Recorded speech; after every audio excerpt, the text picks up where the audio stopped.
The following is a special presentation of Hearst Television. A primetime matter-of-fact state of addiction.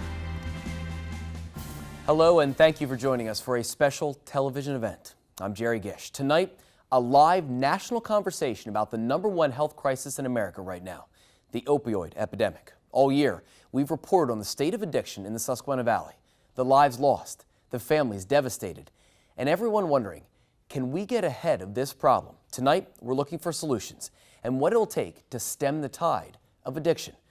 To help in that effort, we go live to the Newseum in Washington, D.C., and our colleague and host of Matter of Fact, Soledad O'Brien. We're glad to be with all of you tonight and humbled by the task we've taken on. Consider this. Today, in our country, as many as 650,000 opioid prescriptions were dispensed. And sadly, today, as many as 175 Americans died from a drug overdose, whether opioids like heroin or fentanyl, or the new synthetic drugs emerging every day. Tonight, we hope to help the nation turn a corner. This broadcast reaches across 39 states with the potential to touch families in 21 million households. Our goal is to help create a national agenda for action. We'll be joined by medical experts and policymakers, people in positions to make change happen with your help. So let's start in a community desperate for change. Jessica Gomez reports from McDowell County, West Virginia, a state where one person dies every 10 hours from a drug overdose.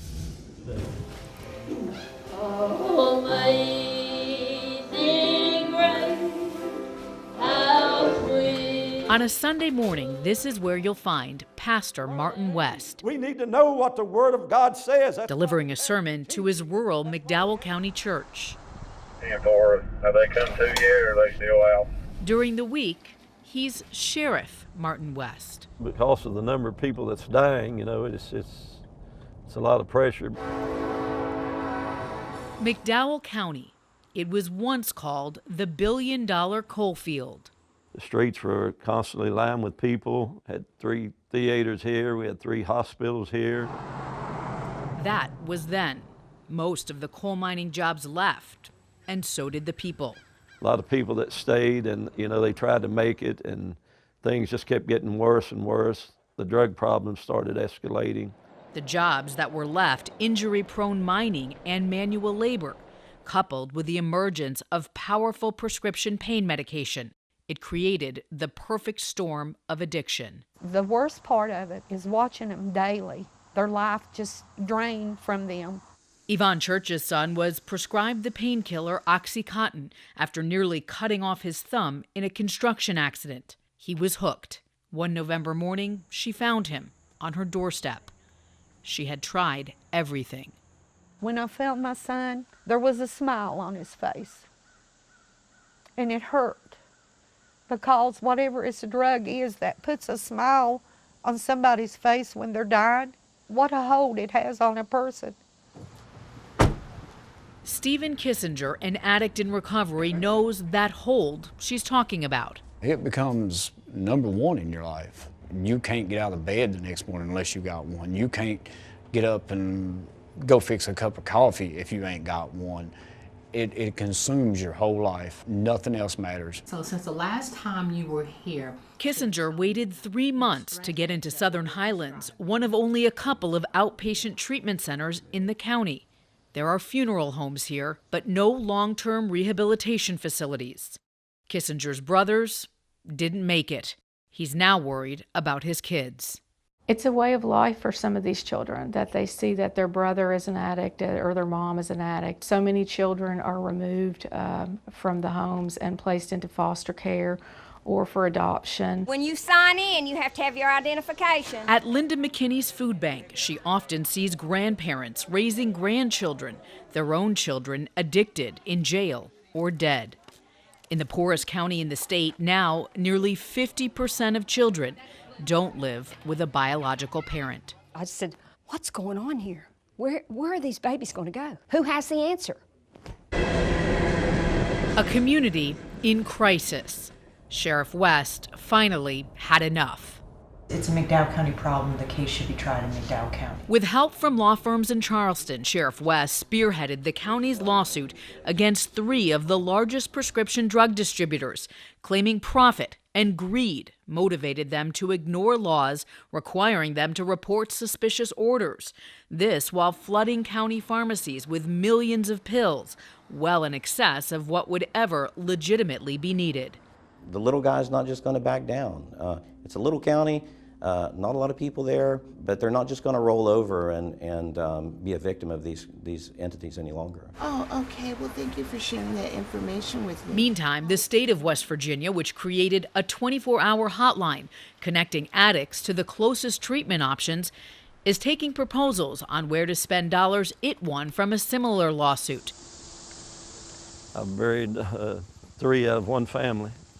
Sheriff West, who's lost exact count of the number of funerals over which he's presided, says the help is not coming fast enough. And they keep telling me we're forming more commissions, and I'm saying, well, people is dying now. We need help right now.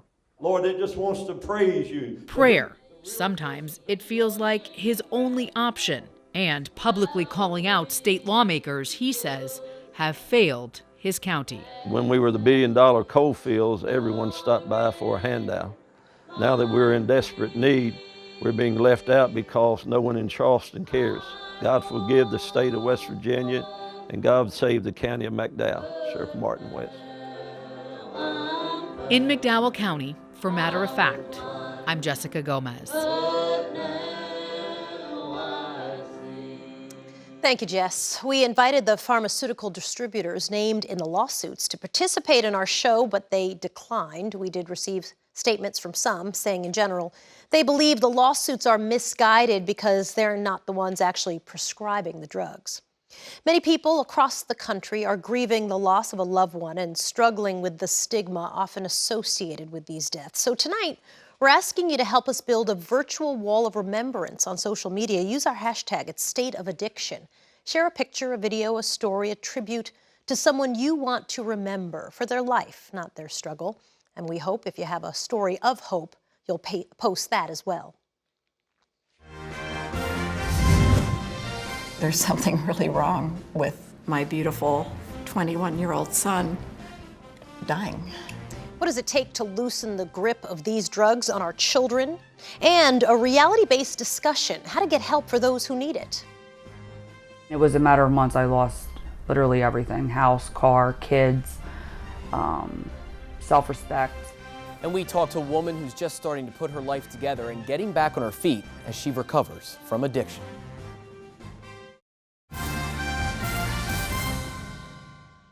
Welcome back to Matter of Fact, State of Addiction. If you've ever wondered if addiction is a choice or a chance, there's proof it can begin with a single pill. Researchers for the CDC found that of the people given a one-day opioid prescription, only a single day, 6% will get hooked. The number doubles when the prescription is for 8 days or more.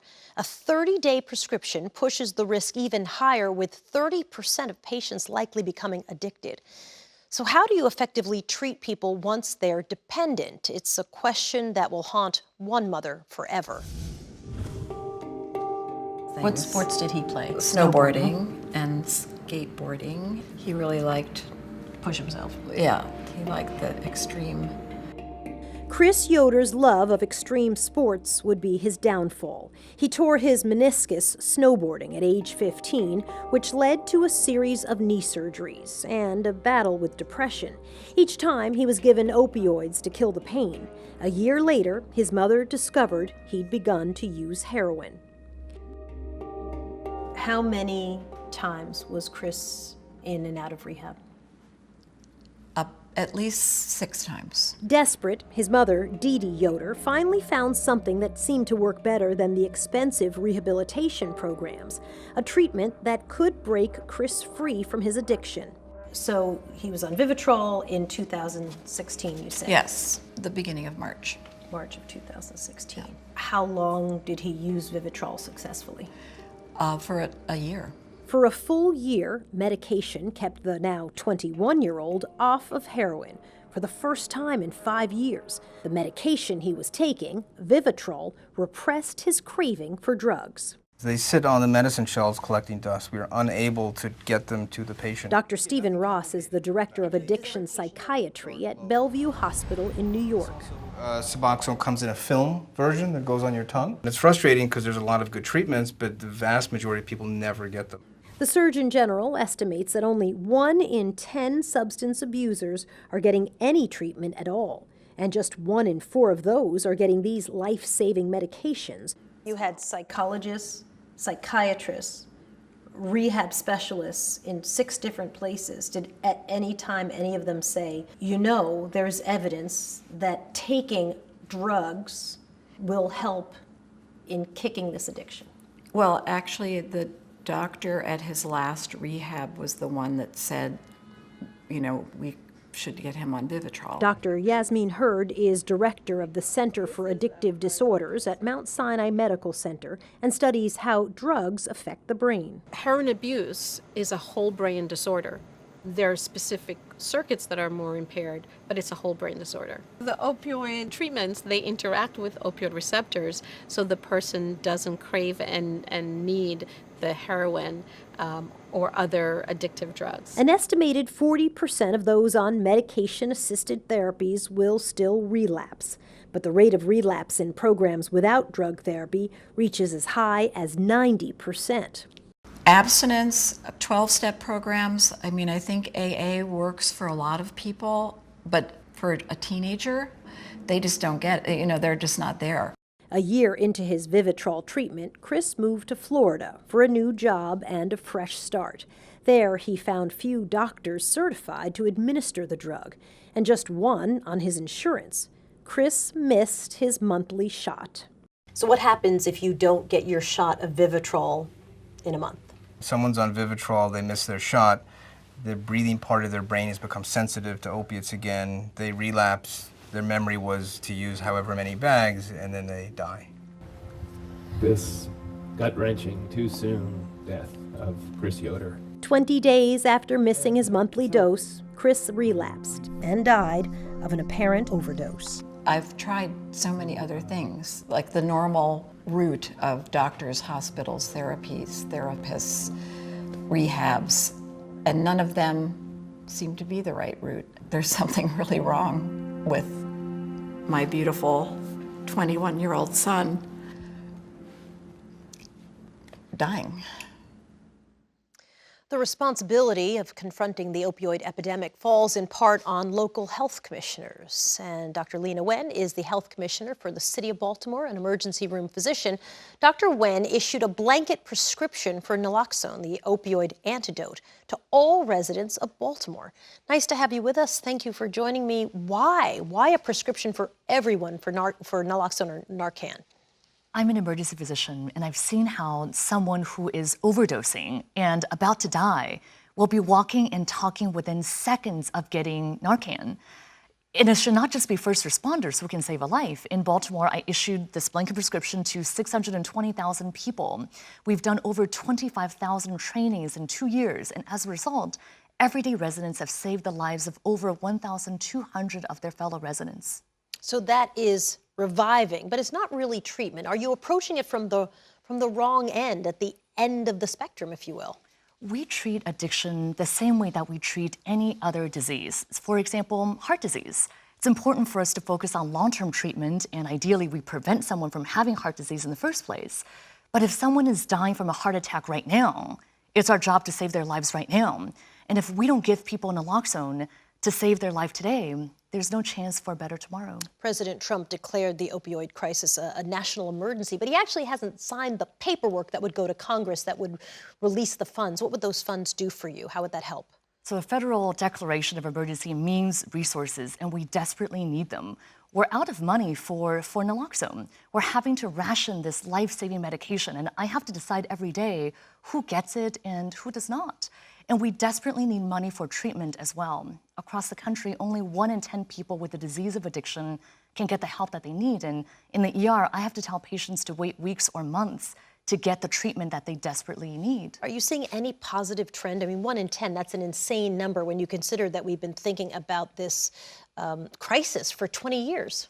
And we would never find it acceptable for any other illness. We would never say, well, only 1 in 10 patients with cancer can get chemotherapy. The conversation is changing, but what is holding us back is stigma. Stigma kills, and we have to fight stigma with evidence and science. Dr. Nguyen, thank you so much for joining me. I really appreciate it. Thank you. Still ahead, questions for the DEA. Who are they investigating? How are they going after this? Are they doing enough to stop the flow of drugs into the country? And we talked to police in Pennsylvania on their new tools to stop the flow of drugs into the Susquehanna Valley. We show you how for police, sometimes the only way to track the heroin into our area is from death to dealer.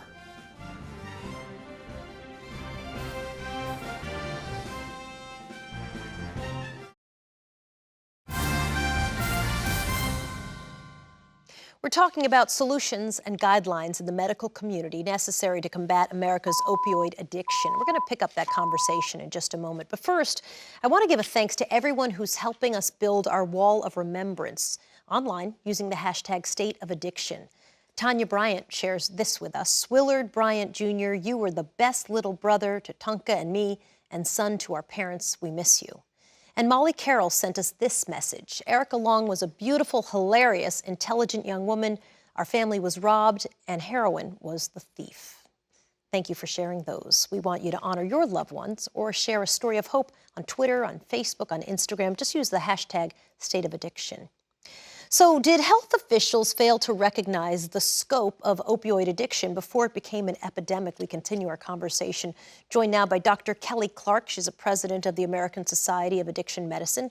And Dr. Andrew Kolodny. He's a co-director of the opioid policy research at the Heller School at Brandeis University. Nice to see both of you. Let's start with patients. And I mean, we've seen in our reporting that many are steered away from medically assisted treatments. Has that been your experience, and why would that be?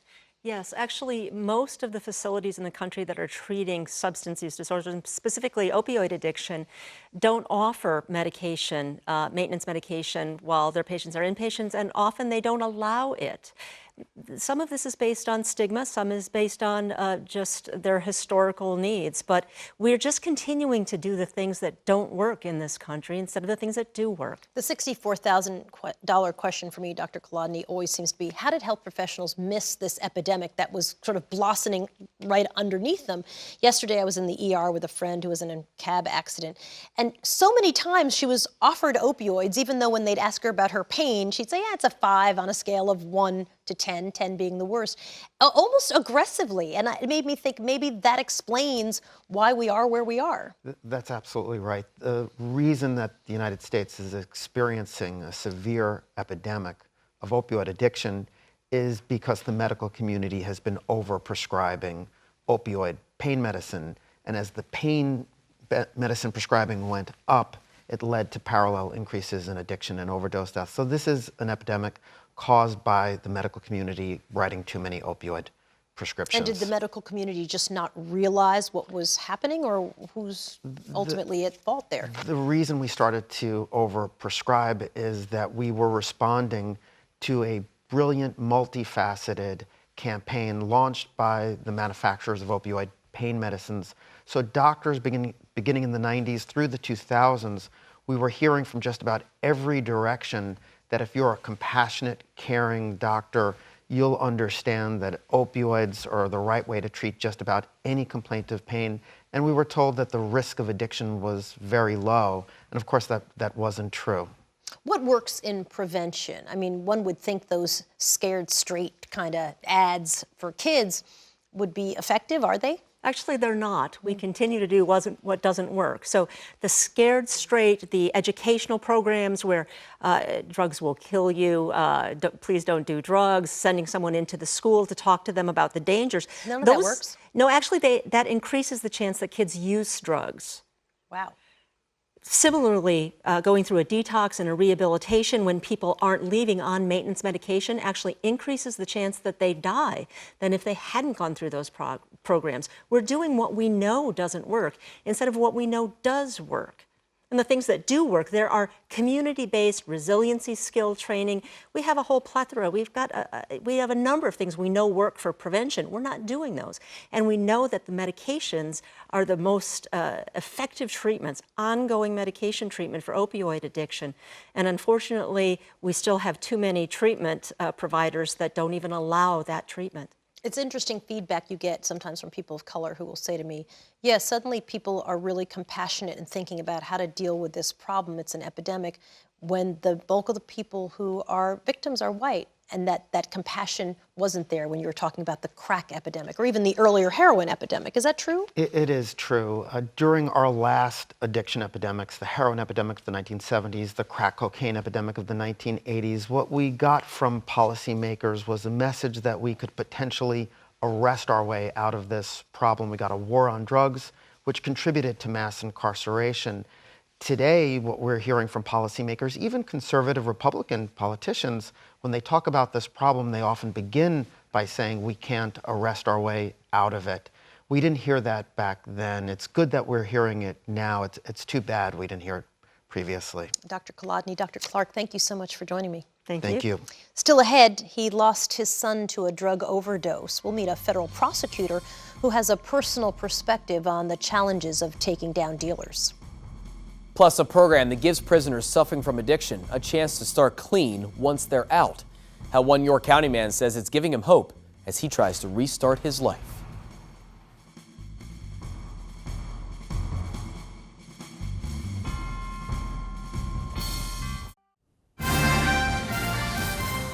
Welcome back to the State of Addiction special. It's a list that you don't want to crack the top 10, but Pennsylvania is 6th in the nation for the number of opioid deaths.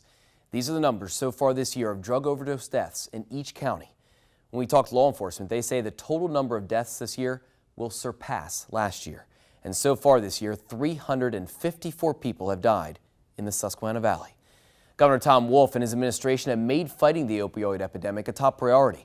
So what has the Wolf administration accomplished so far? And where is its next biggest fight? 8 on your side government reporter Mike Straub has more. We have to recognize it for the serious disease that it is. Pennsylvania remains at the forefront of confronting the epidemic. The Department of Health designated 45 treatment centers as centers of excellence, expanding services and tracking best practices so that the most successful treatment programs can be repeated. We want people to get the treatment they need, and we want these pain medicines to do their job. We just don't want them to go beyond what they're intended to do. Last month, Wolf celebrated the 1-year anniversary of the Prescription Drug Monitoring Program in Pennsylvania, a database that keeps track of where prescriptions are filled and who is receiving them. The governor's office says in just 12 months, doctor shopping is down by 86%, ensuring powerful medicines are reaching people who benefit from them the most. We have guidelines working with the medical societies to say, you know, if you don't need an opioid, don't prescribe it, and if you need it, prescribe it for what you think you're going to need. 3 days, 4 days, 5 days, but no more than 20 pills, 30 pills, 60 pills. On your side, Mike Straub, News 8. And this year's state spending plan expands naloxone funding by $10 million so more first responders can afford the life-saving medicine. And millions in federal dollars is being used to expand access to treatment services, especially for those with no insurance.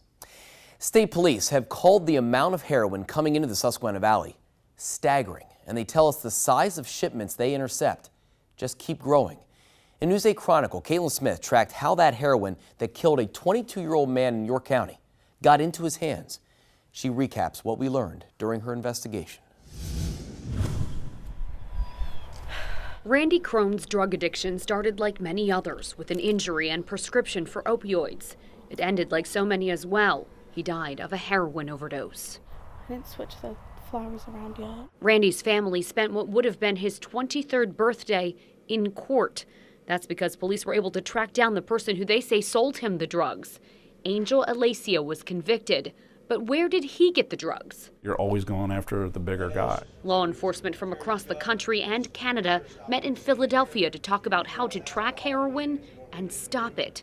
A trooper from Oklahoma says it's coming to the United States from Mexico. And the cartels are not just in border towns anymore. They're moving further north with bulk shipments. So we can scan this seat So police are using new technology to find the drugs even in hidden compartments. This is called the Heuresis HBI 120. That would give them X-ray, Superman, superhero abilities that you can't see with the human eye. Pennsylvania State Police are looking into the device. It costs about $45,000. But even with X-ray vision, police don't see an end to the heroin epidemic and the deaths like Randy's. Stop it, no, but evil prevails when good men do nothing. So we're not going to stop. Caitlin Smith, News 8. Coming up on this News 8 special, we take you inside a home where together a group of women are restarting their lives after addiction. Still ahead from Washington, we create a national agenda for action. Policymakers put their solutions on the table. And as we go to the break, you can do your part in fighting the opioid epidemic. Don't let these powerful drugs get into the wrong hands. On WGAL.com, we have a list of drug drop-off locations. You can find it under the State of Addiction section. Stay with us.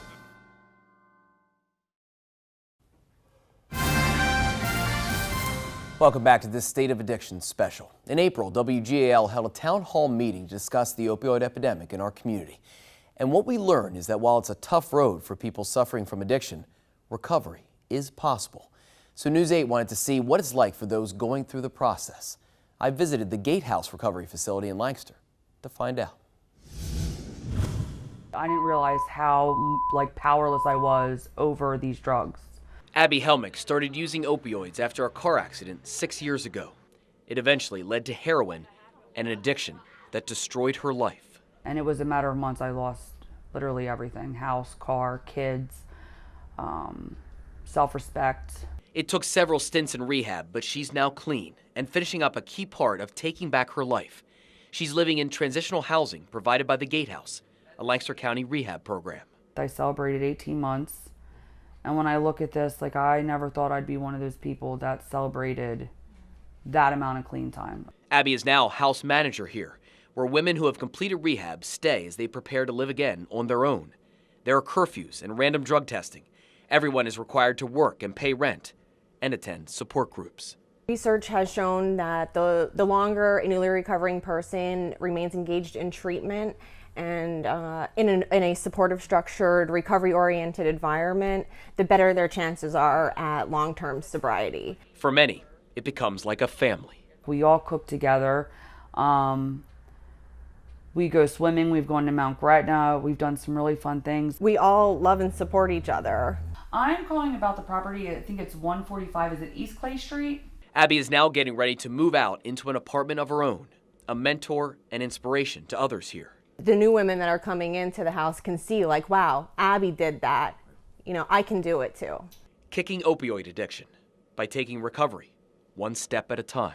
I think that's the most beautiful thing that I have been given through this whole journey is my 8-year-old can go to bed at night and know that when she wakes up, mommy's gonna wake up too. And we have an update on Abby, and it's good news. She did get an apartment and recently moved in, taking the next step in her road to recovery. A year ago this month, the York County Prison started a program to help its inmates struggling with opioid addiction. Inmates approved for the program would get an injection of Vivitrol, which you heard about earlier, before they were released. 8 on Your Side reporter Susan Shapiro looks at how far the program has come in just 1 year. More than half of the inmates behind bars at York County Prison have used or abused drugs. Patrick Saubel was one of them. The 33-year-old was in and out of prison while battling a long-time heroin addiction. I would come home from jail or rehabs and try to do it on my own or white knuckle it, and back at it. Before release from his latest stint in prison, Patrick agreed to give Vivitrol a try. The medication blocks the effects of opioids and alcohol. It's not addictive and has no street value. What the shot did was give me time away from the obsession of thinking about the drug itself. Vivitrol is expensive. Each shot costs at least $1,000. The company provides the first shot to each inmate at no cost. Once on the outside, recovering addicts get monthly shots at treatment facilities, often paid by Medicaid. We're very pleased. Deputy Warden Val Conway says since the program started a year ago, the prison has injected 75 individuals with Vivitrol. Better than 70% of them have not returned to our facility. So we see that as a positive. But the prison has no way to track whether they remained on Vivitrol and are not using drugs. Started, I think, at like 5. Patrick has been clean for 18 months. The bracelet he wears to alert medical personnel he's on Vivitrol has faded, but his hope for the future is bright. Life's been great. Been having fun, sober, which is surprising. Susan Shapiro, News 8. A dozen state prisons are currently using Vivitrol. The Department of Corrections plans to expand the program to 14 facilities by the end of the year and to all 25 in 2018. One of the keys to ending the opioid epidemic is stopping people from ever trying heroin in the first place and understanding the guidelines for taking prescription medication. And that conversation can start with your kids. News 8's Ann Shannon has tips on what to say. Hey Jared, how was school today? News 8 worked with the Susquehanna Stage Company to put together 6 different examples of conversations He's our family. you can have with your children about drugs. This is exactly the message. Prevention specialist Amy Sechrist with Compass Mark in Lancaster County had these important takeaways after viewing them. Start the conversation by making sure your children know they're loved. Then lay out clear, direct expectations for their behavior, that using drugs is not okay. And don't worry about having the perfect conversation. She says many parents will muddle their way through. But be sure you avoid this. Really, the worst thing you can do is put it off because you're afraid. You don't want to turn to like alcohol to solve your problem. Ann Shannon, News 8. Coming up on this News 8 special report. Next, drug cartels and dealers, several steps ahead of law enforcement.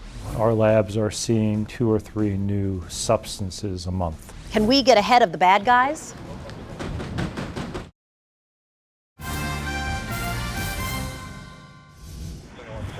Officers tried to stop a woman from starting a high-speed chase. It ended with the officers bringing the overdosing driver back to life. Hit with the Narcan. First responders treated with Narcan and rushed the patient to the hospital. And this scene is repeated over and over each day. Police, search warrant. Police say the suspect made all of the deals out of his house, where he lives with his 3 kids. That's a little disturbing. Across the country, a rush to save lives and cut off an influx of illicit drugs. Nearly all heroin is smuggled into the United States, most synthetic drugs like fentanyl shipped from China. Now, dealers are making fentanyl here in the United States. So take a look at this. Boxes that hold a key ingredient to make fentanyl. Seized from a Massachusetts storage unit this summer, 110 pounds of the ingredient is enough to make 19 million fentanyl tablets worth more than $500 million. Nicole Killian has our report on the struggle to cut off the supply. I first got involved when I was a first-year member of Congress, and a constituent came to see me who lived near me back home, and her son had just died of an overdose. A decades-long battle against opioid addiction is personal for Ohio Senator Rob Portman. Almost every week, I find out about somebody. His state, number 4 in the nation for drug overdose deaths, according to the Centers for Disease Control. Ohio's harder hit than most states, but every single city, every single state in this country has been hit. Enter the DEA, the Drug Enforcement Administration, the combat force in the nation's war against drugs. What keeps you up at night? Lots of things keep me up at night. Chuck Rosenberg is the acting administrator. We have to enforce the law, which means stopping the biggest and most dangerous cartels and the biggest and most dangerous street gangs. We also have to regulate our piece of the industry, and we have to reduce demand. But with only 4,600 special agents, it's a challenge. Compare that number to the nearly 36,000 uniformed members of the New York City Police Department. The notion that the DEA alone by itself is going to be able to stop all of this is fanciful. We need help. In July, the agency shut down 2 major online black market opioid sellers, but they know new sources will emerge. Do you think they have enough resources to do their job? Well, we'll see. Congressman Greg Walden chairs the House Energy and Commerce Committee. It's investigating whether the agency failed to prosecute questionable manufacturers, pharmacies, and doctors. Who are they investigating? How are they going after this? How do we have these I'll call them pill mills, where you've got pill dumping going on in a community? What are they doing to go after something like that? Hey guys. As for Senator Portman, he's pushing a bill that requires the Postal Service to better monitor overseas packages, a massive pipeline for potent synthetic drugs. Most of that's coming from China. We know they use the U.S. mail system. He's hoping for passage by year-end, despite competing priorities like disaster relief and tax and immigration reform. This is a true emergency, but it doesn't mean that we can't walk and chew gum at the same time. I'm not going to give up. In Washington, I'm Nicole Killian. The tough job of prosecuting drug offenders falls to federal prosecutors like Bruce Brandler. He's a U.S. attorney for the Middle District of Pennsylvania. He also lost his son, Eric, to a heroin overdose about 10 years ago. U.S. Attorney Bruce Brandler, nice to have you with us. Thank you for having me. When you look at the numbers, as Nicole kind of laid them out for us in her piece, it feels as if the DEA is wildly overmatched in this fight. Are they? I don't think the picture is as bleak as Chuck has painted. There are hundreds and thousands of dedicated and hardworking law enforcement agents fighting this battle every day in the trenches, and they do an effective and good job of incarcerating drug dealers. So, of course, we could use more resources. We could use more prosecutors. Chuck could use more DEA agents. But we are doing an effective job in incarcerating the people we do catch. And the people that you're catching, are those folks who are essentially addicts, who are kind of getting caught up in the system? Absolutely not. I think that's a real misperception out there. The people that we're prosecuting in federal court are violent criminals who are recidivists for the most part, who have been caught previously selling drugs and are selling high volumes of drugs. These are not low-level addicts who are just selling to support their own habits. Can you arrest your way out of a problem as big as this epidemic essentially has become? No, we all recognize in the law enforcement community that we can't arrest our way out of this problem. And that's why the Department of Justice has a three-part strategy to combat the opioid epidemic. And it deals with prevention, it deals with enforcement, and it deals with treatment. So enforcement is obviously the most important part. We as prosecutors need to prosecute aggressively anybody that we catch, and we have a zero-tolerance policy for people that are caught dealing heroin. We mentioned your son died about 10 years ago, but I know it was only in the last maybe year and a half that you started telling people. Has it changed at all how you think about prosecution? I don't know that it's changed how I think about prosecution. There are many dedicated prosecutors out there who are doing exactly what I'm doing and fighting this battle on a day-to-day front, doing the best they can. I came out public with my situation because I wanted to raise public awareness and take away some of the stigma and shame that may be associated with the opioid addiction. Tell people that if it could happen to me as a federal prosecutor, it could basically happen to anybody. It's a good message to share. Bruce Brandler, nice to have you. Thank you. We appreciate it. Thank you. Up next, we continue our conversations about fighting this epidemic. Can the government deliver the help that's needed?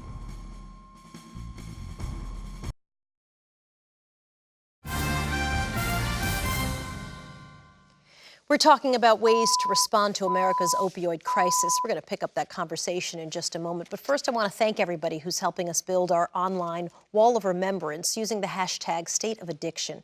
And here's a post that we wanted to share with you, a story of hope from Barb Bowen in Boston, the face of addiction in recovery. Recovery is possible. It's a great achievement, a beautiful life. That's a nice one to get to share. Everyone on our program tonight has been touched in some manner by the opioid crisis. So what should be the national response? Wisconsin Senator Ron Johnson is a Republican. He's also chairman of the Homeland Security and Government Affairs Committee. He lost a nephew to opioids. It's nice to have you, Senator. Thanks for being with us. So what should the government be doing, or what could the government do better right now to help people? Because there's so many. I'm sure you hear from them all the time from your state of Wisconsin. Well, you know, we do spend about $30 billion per year on the war on drugs. About $14 billion of that is on treatment.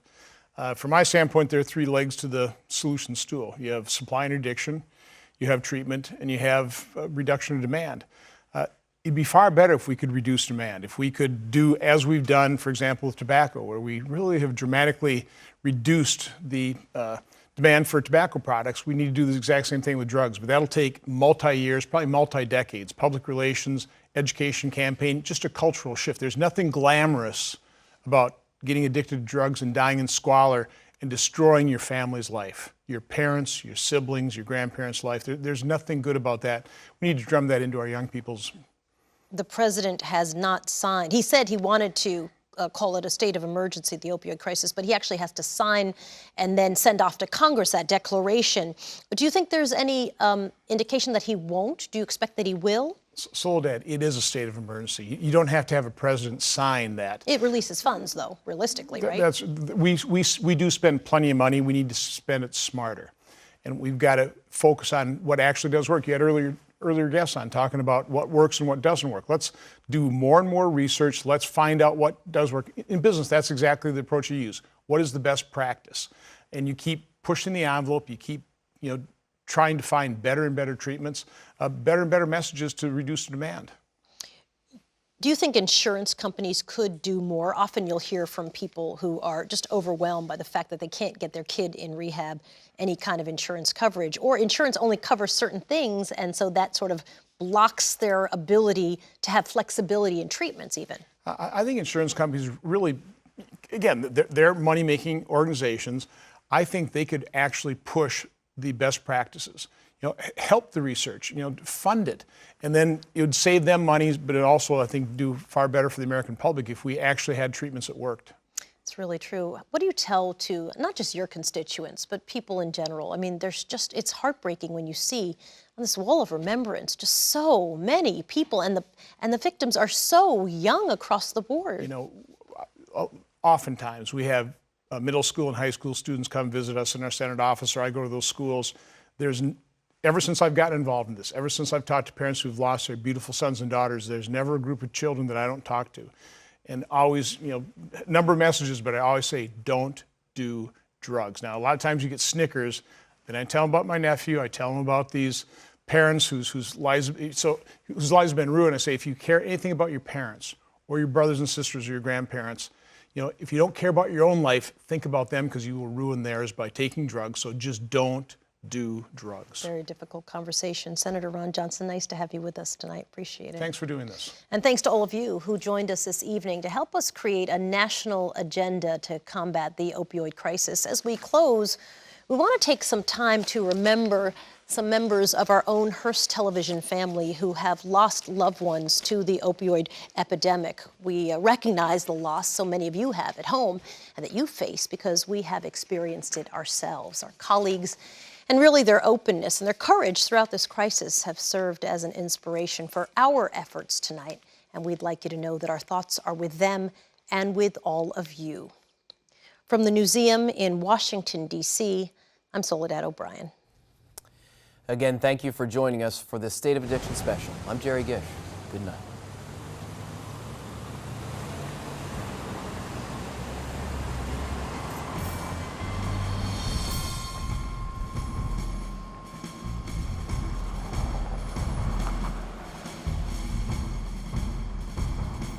Your medication manages your pain, but it's up to you to manage